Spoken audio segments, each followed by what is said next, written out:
Dear viewers, इस topic को अंग्रेजी में देखने के लिए देखिए हमारा English YouTube channel.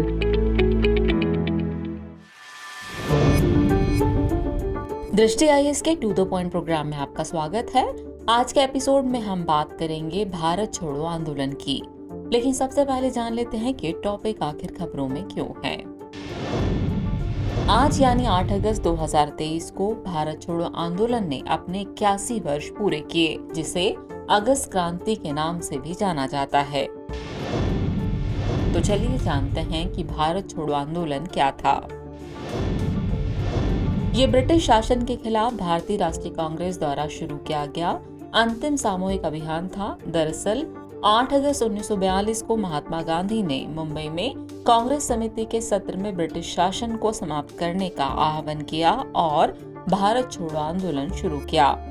Gandhi ji ने ग्वालियर टैंक मैदान में दिए अपने भाषण में करो या मरो का आह्वान किया था। इस मैदान को अब अगस्त क्रांति मैदान के नाम से जाना जाता है। अरुणा आसफ अली को भारत छोड़ो आंदोलन के दौरान इस मैदान में भारतीय ध्वज फहराने के लिए जाना जाता है। अरुणा आसफ अली स्वतंत्रता आंदोलन की ग्रैंड ओल्ड लेडी के रूप में लोकप्रिय हैं। भारत छोड़ो का नारा यूसुफ मेहर अली द्वारा दिया गया था।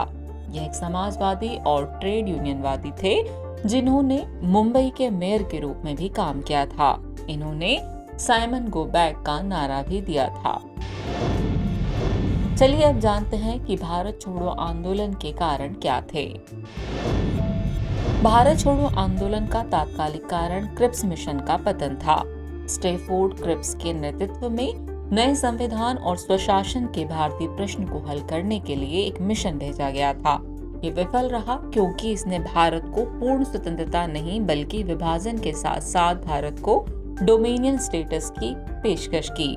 द्वितीय विश्व युद्ध में भारत की ओर से अंग्रेजों को बिना शर्त समर्थन देने की ब्रिटिश धारणा को कांग्रेस ने स्वीकार नहीं किया।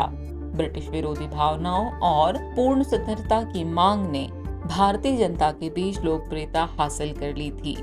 कांग्रेस के विभिन्न संबद्ध निकायों के नेतृत्व में कई छोटे आंदोलनों का केंद्रीकरण भी हुआ, जैसे अखिल भारतीय किसान सभा, फॉरवर्ड ब्लॉक आदि ने पहले ही आंदोलन की जमीन तैयार कर ली थी।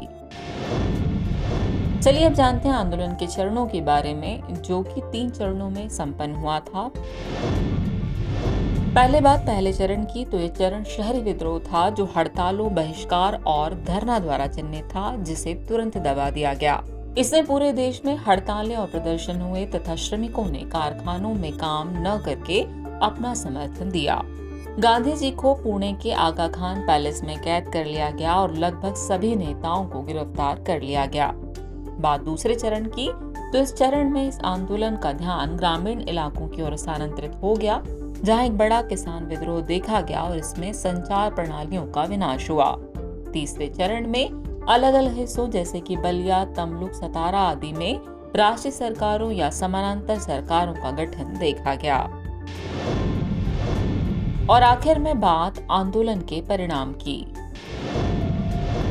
आंदोलन के परिणाम को सफलता और विफलता दोनों तरह से देख सकते हैं। पहले बात सफलता की, तो प्रमुख नेताओं द्वारा भूमिगत गतिविधियां की गई, जिनमें राम मनोहर लोहिया, जेपी नारायण, अरुणा आसफ अली, बीजू पटनायक, सुचेता कृपलानी आदि शामिल थे। ये सब बाद में प्रमुख नेताओं के रूप में उभरे। इस आंदोलन में महिलाओं ने सक्रिय भागीदारी दिखाई। उषा मेहता जैसी महिला नेताओं ने एक भूमिगत रेडियो स्टेशन स्थापित करने में मदद की, जिससे आंदोलन के बारे में जागरूकता पैदा हुई। इस आंदोलन के कारण एकता और भाईचारे की भावना का उदय हुआ। कई छात्रों ने स्कूल और कॉलेज छोड़ दिए, लोगों ने अपनी नौकरियां छोड़ दी और बैंकों से पैसे निकाल लिए। हालांकि इसे 1944 में अंग्रेजों ने कुचल दिया, लेकिन फिर भी इसने अंग्रेजों के साथ राजनीतिक वार्ता की प्रकृति को बदल दिया और भारत की स्वतंत्रता का मार्ग प्रशस्त हुआ। अब आंदोलन के परिणाम को विफलता के नजरिए से देखते हैं। आंदोलन में कुछ स्थानों पर हिंसा देखी गई जो पूर्व नियोजित नहीं थी। 1 लाख से अधिक लोगों को गिरफ्तार किया गया और सरकार ने आंदोलन को कुचलने के लिए हिंसा का सहारा लिया। मुस्लिम लीग, भारतीय कम्युनिस्ट पार्टी और हिंदू महासभा ने आंदोलन का समर्थन नहीं किया।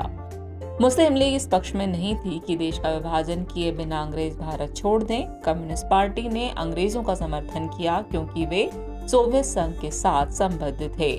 हिंदू महासभा ने भारत छोड़ो आंदोलन के आह्वान का खुलकर विरोध किया और इस आशंका के तहत आधिकारिक तौर पर इसका बहिष्कार किया कि आंदोलन आंतरिक अव्यवस्था पैदा करेगा और युद्ध के दौरान आंतरिक सुरक्षा को खतरे में डाल देगा। वहीं भारतीय नौकरशाही ने भी आंदोलन का समर्थन नहीं किया। इस बीच सुभाष चंद्र बोस ने देश के बाहर से भारतीय राष्ट्रीय सेना और आजाद हिंद सरकार को संगठित किया। वहीं सी राजगोपालाचारी जैसे कई कांग्रेस सदस्यों ने प्रांतीय विधानमंडल से इस्तीफा दे दिया क्योंकि वे महात्मा गांधी के विचार के पक्ष में नहीं थे।